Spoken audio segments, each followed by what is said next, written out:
Pois bem, turma, o primeiro assunto que nós tratamos, tirando aqueles slides que eu coloquei para vocês, que era o slide 1, a questão histórica, foi tratando do direito do trabalho no que tange a sua natureza jurídica. E a gente discutiu muito isso aqui em sala de aula, que a natureza jurídica do direito do trabalho, ela não se apresenta de uma forma bem definida. Outrora ela vai ser de direito público, porque suas normas são o quê? Irrenunciáveis. E tem a intervenção do Estado. Então, muitos doutrinadores acreditam que o direito do trabalho é uma instituição de direito público, é um ramo do direito público. Outros definem que o direito do trabalho ele é do ramo do direito privado. Por quê? Porque o contrato de trabalho ele vem de acordo com a vontade das partes. E quem são as partes? Empregado e empregador. Então, pelo fato de você fazer um contrato de trabalho que tem todos os requisitos básicos do contrato civil, o direito do trabalho seria aí talvez um ramo do direito privado. Alguns outros doutrinadores acreditam que o direito do trabalho é do ramo do direito social, né? Então, por questões sociais, previdenciárias, FGTS, seguro-desemprego, INSS, então estaria ali no ramo do direito social. Depois surgiu uma teoria de que, na verdade, o direito do trabalho seria um misto, uma soma de direito público, direito privado e direito social. Todos os três somados iriam compor aí o que seria o direito do trabalho. Mas esse conceito foi evoluindo até chegar no que nós temos uma visão de que o direito do trabalho, ele é um direito por si só unitário. Ele vai apresentar ao mesmo tempo uma fusão de elementos de direito público, elementos de direito privado e elementos de direito social. Uma fusão que você não consegue definir qual é qual. Ela é todos ao mesmo tempo. Diferente do direito misto, que é uma soma, no direito misto você sabe exatamente até onde vai o direito público e onde começa o direito privado. Na fusão, não. Eles se tornam um só. É quase como se fosse um novo ramo do direito unitário, reunindo ao mesmo tempo normas de direito público, que são irrenunciáveis, normas de direito privado, que é o acordo e a vontade entre as partes contratantes, empregado e empregador, e normas de direitos sociais, que são as questões da previdência social, que estão ali altamente ligadas com a relação de trabalho. Correto? Pois bem, continuando. Depois que a gente conseguiu observar a natureza jurídica do direito do trabalho, nós tivemos que entender que ele possui algumas fontes. Aquilo que dá ao nascedouro, aquilo que origina, aquilo que inspira. Nós temos as nossas fontes inspiradoras, o direito do trabalho também tem as suas, tá? Aquilo que inspira, aquilo que ajuda a criar as normas trabalhistas como vocês conhecem. E essas fontes, elas podem ser formais ou materiais. Para que eu tenha um direito positivo, eu tenho as fontes formais. E quais seriam essas fontes formais? Elas são abstratas, impessoais, imperativas e genéricas, aplicam-se a todos.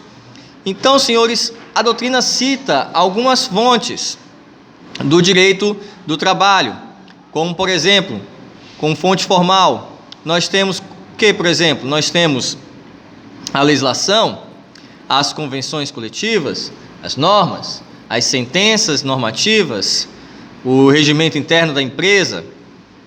Nós temos tudo aquilo positivado, até o costume também. Nós temos tudo aquilo que é positivado e tem força coercitiva entre empregado e empregador. Mas para a fonte formal surgir, antes tem que ter havido alguma coisa. Não vai surgir uma norma do zero. Não vai surgir um costume do zero. Não vai surgir uma convenção coletiva do zero. Não vai surgir uma norma geral, uma sentença normativa do zero. E o que é que inspira essa criação dessas fontes formais? As fontes materiais. E as fontes materiais é muito evidente naquela ebulição da sociedade. A gente sabe que nós vivemos numa sociedade que está em constante mudança e atualização. E essas mudanças, essas atualizações, esses novos nichos de mercado de trabalho vão servindo de fonte material para que as fontes formais sejam criadas. Ou seja, para surgir uma legislação a respeito de um trabalho específico, antes tem que ter surgido a necessidade do trabalho específico. Então, aspectos históricos, culturais, acontecimentos, uma greve geral, Nós tivemos no Brasil alguns exemplos de greves gerais, o movimento das mulheres pelos seus direitos e equiparação junto aos direitos que os homens têm na relação de trabalho, a proteção ao trabalho infantil, a exploração do trabalho infantil e do trabalho da mulher na época da Revolução Industrial. Todos esses acontecimentos históricos serviram para quê? Para inspirar as fontes formais. Se eu tenho uma legislação que protege a gestante, é porque teve um acontecimento histórico para que ela surgisse. Se eu tenho uma legislação que permite que o adolescente de 14 a 16 anos trabalhe na condição de aprendiz, é porque existiu um movimento histórico, algum fato na história do nosso país que impulsionou a isso. Então, as fontes materiais é justamente aqueles acontecimentos históricos, sociais e movimentos, greves, que vão dar um impulso para que as fontes formais aconteçam. E essas fontes formais, elas vão se dividir de acordo com a aplicação e como elas surgem. Por exemplo, eu tenho as fontes autônomas. Nas fontes formais autônomas, as normas elas surgem entre a vontade das partes e têm que ser cumpridas. Lembre que as fontes elas têm força coercitiva. Um exemplo aí de uma fonte formal que é criada pelas partes e tem força coercitiva entre elas. Um contrato de trabalho, em que o empregado está obrigado a cumprir o que está ali e o empregador está obrigado a cumprir as suas obrigações como patrão. Outra, uma convenção coletiva entre sindicato de empregados e sindicato de empregadores. E essa convenção coletiva, no final, tem que ser tratada como se fosse norma. O empregador está ali obrigado a cumprir as decisões daquela norma ou convenção coletiva. O regimento interno de uma empresa também, quando você vai trabalhar, a empresa geralmente tem um regimento interno, você tem que ler e se adequar a esse regimento interno. Então, essas fontes formais coercitivas, imperativas e genéricas, para que elas chegassem até aqui, elas têm que ter uma fonte material. Mas se elas emanam da vontade das partes sem a intervenção do Estado, elas são consideradas fontes autônomas. Aí vem a deixa próximo.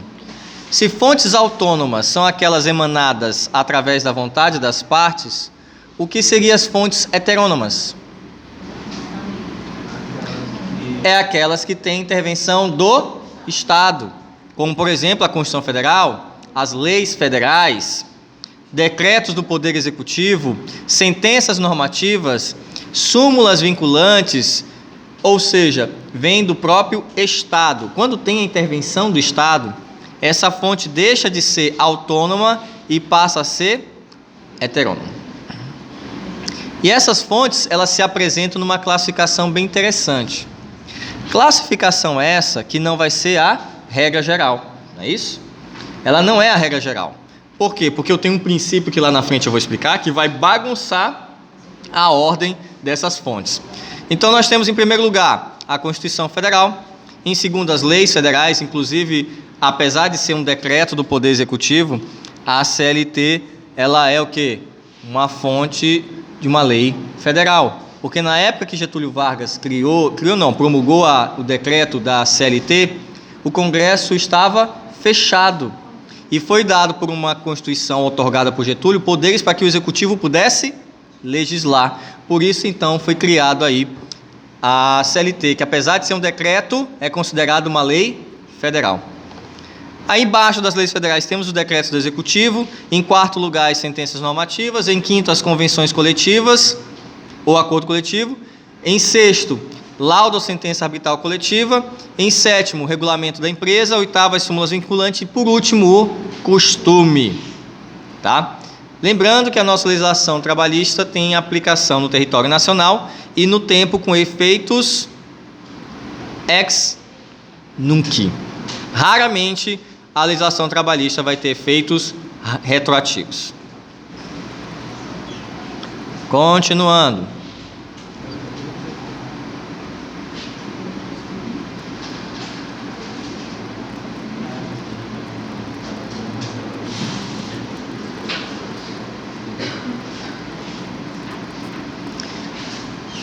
Depois que eu conceituo fontes, natureza jurídica, o próximo passo é aprender esses tais princípios, né? Princípios trabalhistas, ou princípios do direito do trabalho. Pois bem, são alguns. princípio do protecionismo moderado, princípio da prevalência da condição mais benéfica, entre outros que eu vou explicar um a um. Mas esses princípios, eles não servem só para a gente conhecer os conceitos. Eles têm funções. A primeira função do princípio é a função informadora, também chamada de função informativa. Por essa função, senhores, o princípio vai trazer um conhecimento, uma informação para que o operador do direito, o legislador, possa conhecer da matéria. A segunda função é interpretadora. Por essa função interpretativa, os princípios vão fornecer subsídios para que a pessoa possa interpretar uma situação de acordo com aquele princípio, muito utilizado aí por juízes, ministros e desembargadores.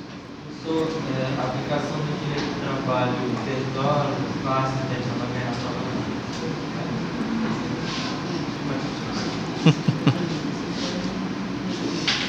Temos a função normativa supletiva. É um princípio, tá? O princípio ele pode ser aplicado como norma e ele vai ser aplicado na lacuna da lei, tá? Ele vai ser um acessório, algo secundário. Eu tenho a lei, existe um espaço, então eu posso aplicar o princípio na sua função normativa, preenchendo as lacunas da lei. Também tenho aí a função diretiva, ou também conhecida como função unificadora.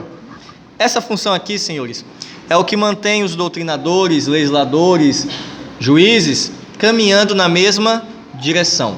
Por essa função diretiva, unificadora, os princípios vão ser o norte, o guia, tá? E todos devem caminhar por esse caminho. Ficou até meio redundante, né? Caminhar por esse caminho. Todos devem seguir por esse caminho. Qual caminho? Aquele que os princípios vão indicar a direção, para evitar que nós tenhamos aí legislações diferentes, né? Desrespeitando os princípios. Se todas as legislações que vierem futuramente com relação a trabalho tiverem ali o mesmo rumo, dificilmente vai ter alguma coisa contrária. Aí nós temos os princípios em si. Primeiro, o princípio da prevalência da condição mais benéfica, o nome já está dizendo.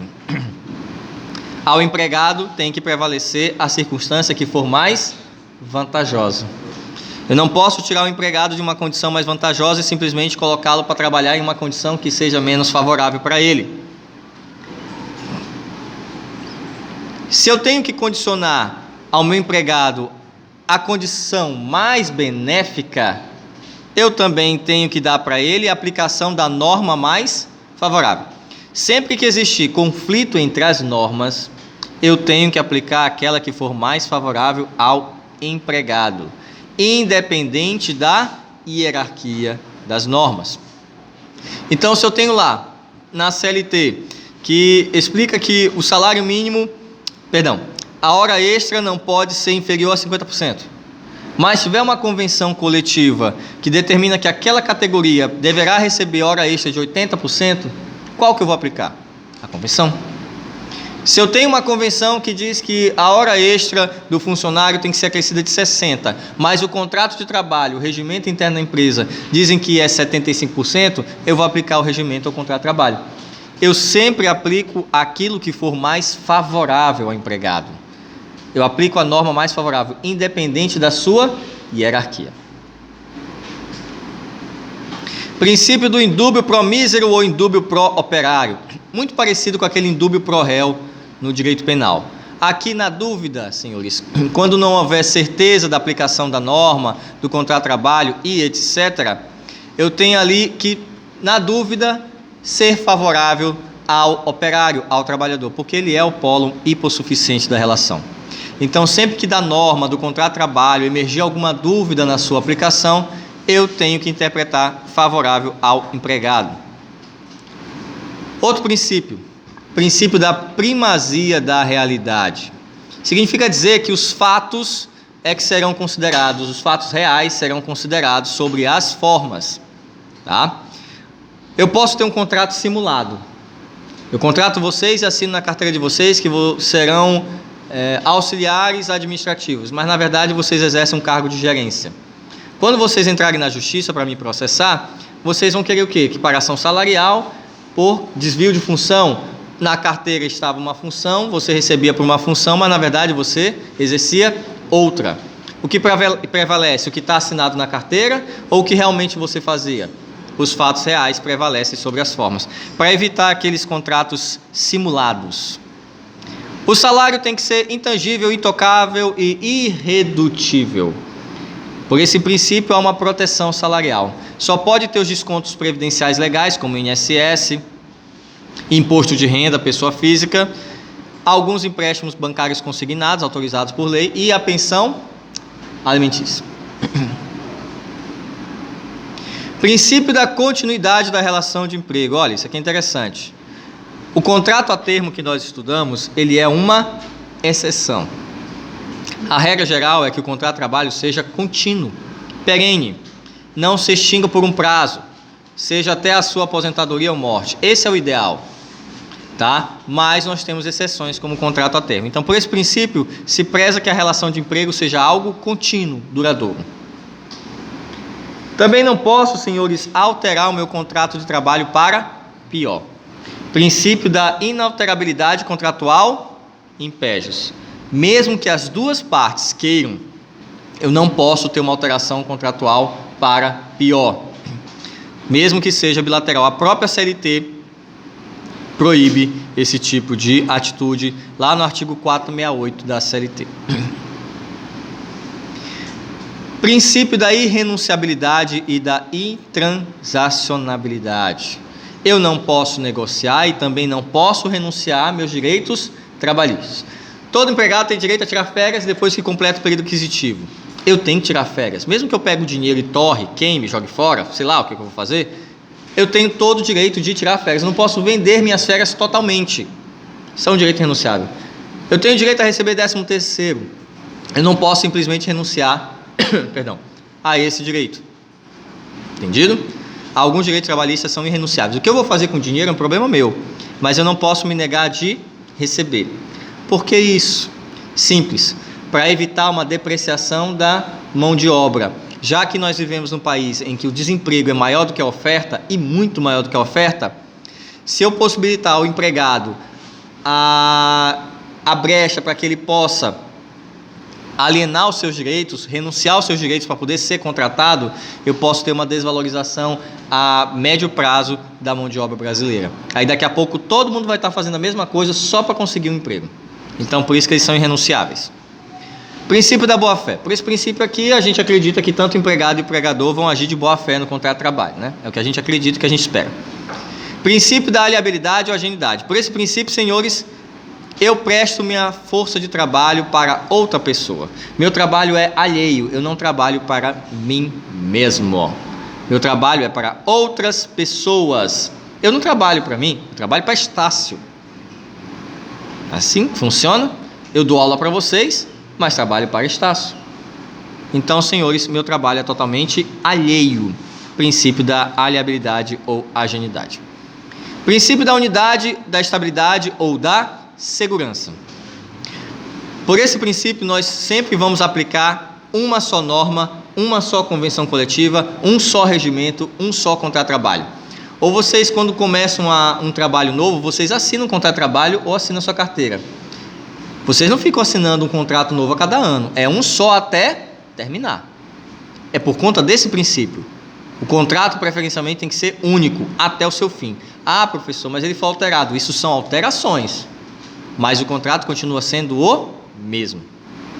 Eu também tenho todo o direito de ter aplicado sobre mim a mesma convenção coletiva da minha categoria e a mesma legislação. Ok?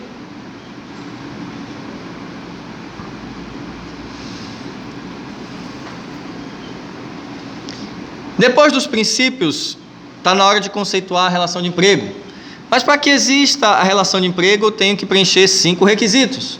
Pessoalidade, subordinação, onerosidade, não eventualidade, também chamado de habitualidade, e que o empregado não corre o risco do empreendimento. Nesse caso, senhores, empregado é toda pessoa física que presta serviço ao empregador, seja pessoa física ou jurídica, de forma não eventual, com subordinação jurídica mediante salário, sem correr os riscos do empreendimento. Pessoalidade é aquele elemento que eu tenho que, como eu fui contratado, eu que tenho que prestar os serviços.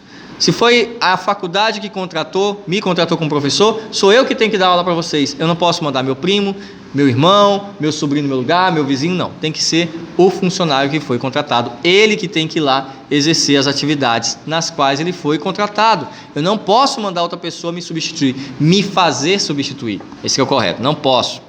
A relação de trabalho ela é pessoal.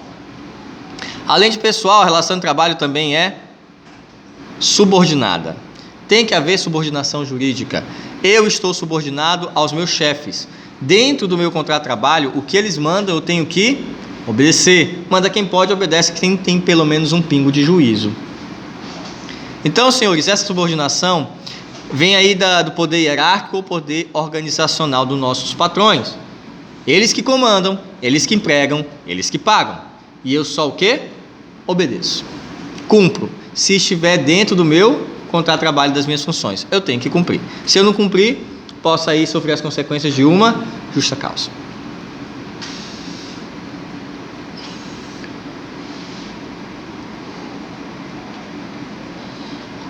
Outro requisito é a onerosidade. Se eu trabalho, eu tenho todo o direito de receber. Toda prestação gera uma contraprestação. Então o trabalho tem que ser oneroso. Aí vem aquele gancho enorme para aquela questão polêmica dos líderes religiosos. Metade da doutrina acredita que não há vínculo, que o líder religioso, padre, bispo, pastor, arcebispo e etc., ele não tem vínculo com a igreja ou o local em que ele professa a sua fé. E o outro exemplo, a outra parte da doutrina, acredita que sim, que como essas igrejas e entidades religiosas são pessoas de direito privado, têm CNPJ, têm personalidade jurídica, então elas podem ser muito bem consideradas como empregadores. Habitualidade.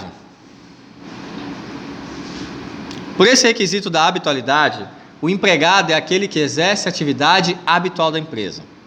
A atividade habitual é aquela descrita no rol de atividades da empresa. Qual é a atividade habitual da faculdade? Ensino superior e capacitação em pós-graduação. Qual é a atividade habitual da Coca-Cola? Venda de refrigerantes e alguns tipos de bebidas lá, gaseificadas, etc. Qualquer atividade extra isso não vai ser considerado como atividade habitual. Por exemplo, se eu sou contratado para pintar as salas da faculdade durante o recesso, isso é relação de emprego? Não, isso é uma prestação de serviço, porque o serviço que eu estou fazendo é algo eventual e corriqueiro. Eu vou só fazer uma manutenção, pintar a sala, receber meu dinheiro e vou embora. Eu não sou um funcionário fixo só para cuidar da pintura da faculdade. Entendido?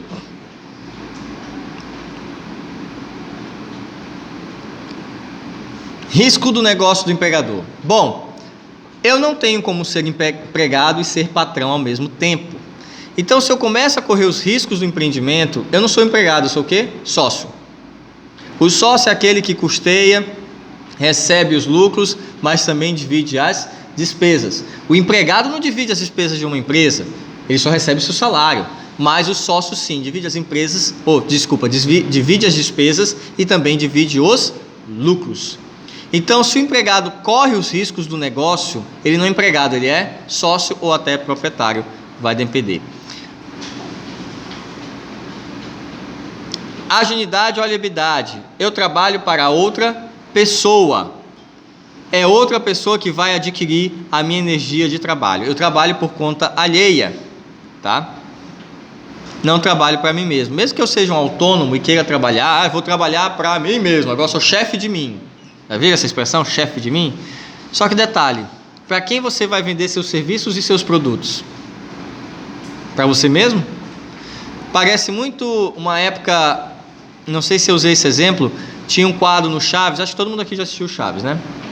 Em que o seu Madruga precisa sair e deixa a banca de churros com Chaves. E o que ele faz?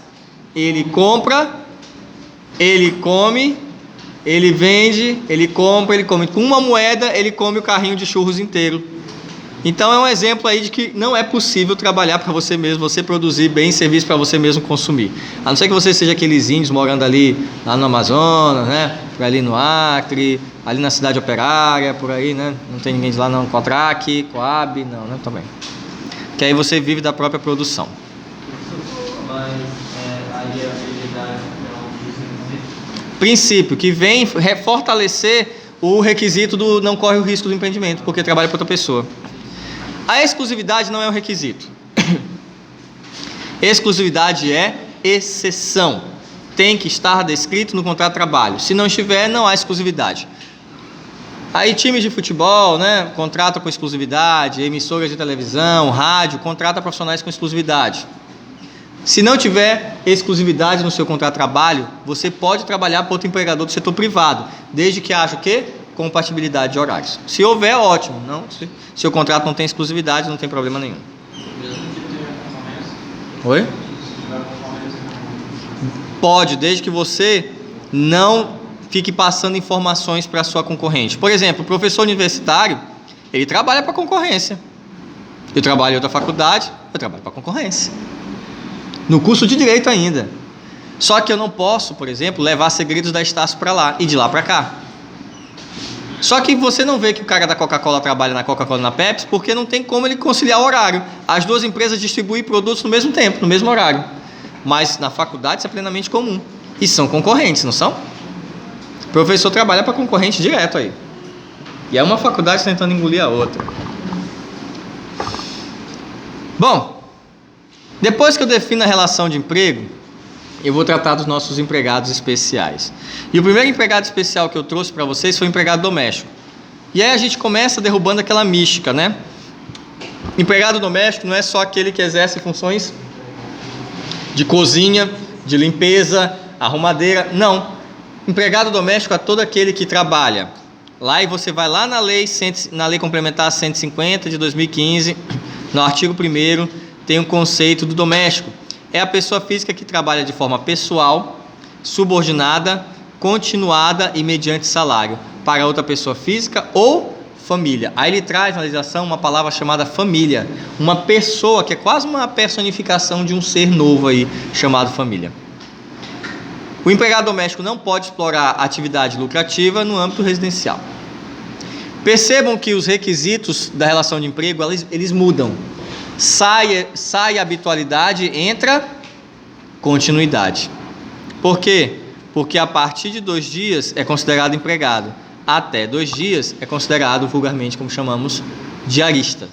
Né? Chamamos diarista.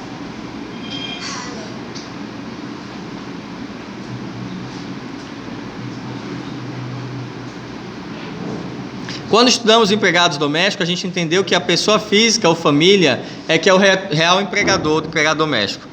Então, se uma família contratou um empregado doméstico e um membro dessa família morre, o contrato é extinto? Não, ele segue seu rumo, normal, sem problema nenhum.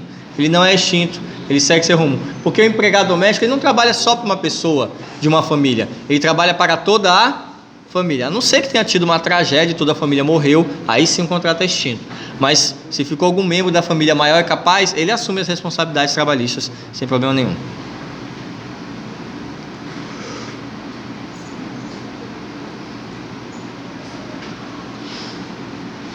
As atividades realizadas pelo empregado doméstico têm que ser no âmbito residencial, mas não quer dizer necessariamente só dentro da casa.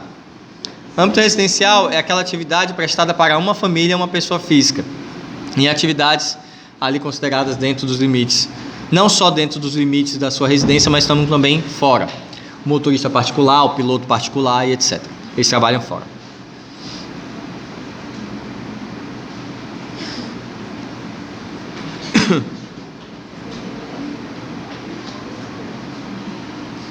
De modo que, se eu entendo que toda família é que é empregadora, então há a responsabilidade de todos por aquele empregado.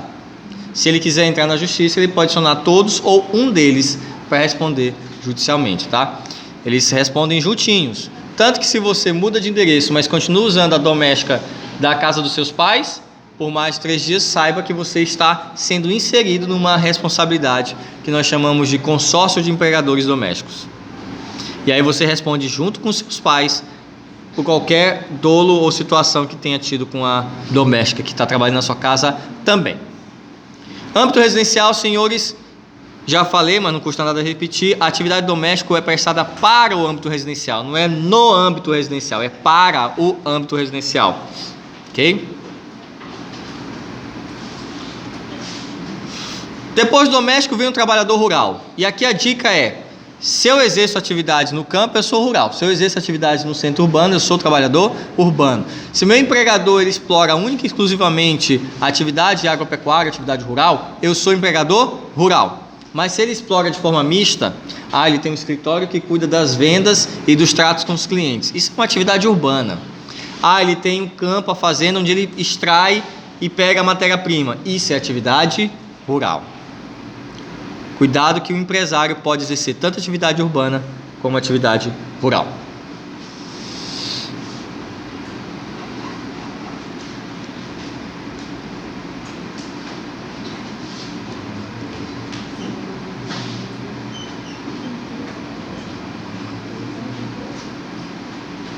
Você tem certeza que é só até a aula 7? Tô com vontade de botar 8 também. Olha o dado da maldade, né? Misericórdia. Oi? Dá uma questão. Eu falei as duas discursivas em forma de explicação. Falei a terceira, que é de marcar. Quando enfatiza. Vocês querem que eu enfatize mesmo? Deixa eu só terminar de falar de empregador que eu enfatizo. É rápido aqui. O empregador, senhores, é aquela pessoa que contrata. E aí vocês têm que fazer a primeira diferença entre empresa e estabelecimento. Empresa é atividade, estabelecimento são os bens corpóreos e incorpóreos que a empresa utiliza para fazer as suas atividades empresariais. O empregador, que tem todas as suas responsabilidades para com seus empregados, senhores, eles podem se unir em o que chamamos de grupo econômico, e aí a responsabilidade fica solidária. O grupo econômico pode ser feito de forma horizontal ou de forma vertical. Vertical é o que nós chamamos de grupo por subordinação. Horizontal é o que nós chamamos de grupo por coordenação.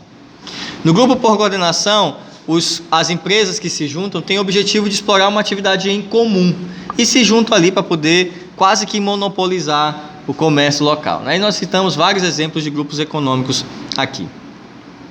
E a responsabilidade é solidária entre eles. Na vertical, nós temos a empresa principal, que às vezes chamamos de holders ou holdings, e as empresas abaixo, que chamamos de empresas subsidiárias.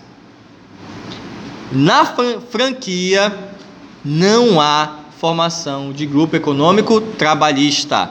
Na franquia, nos contratos de franquia, não há formação do grupo econômico trabalhista. É um contrato de know-how ou know-how entre a franqueadora e o franqueado, só para uso da marca, uso dos equipamentos, treinamento, capacitação, etc.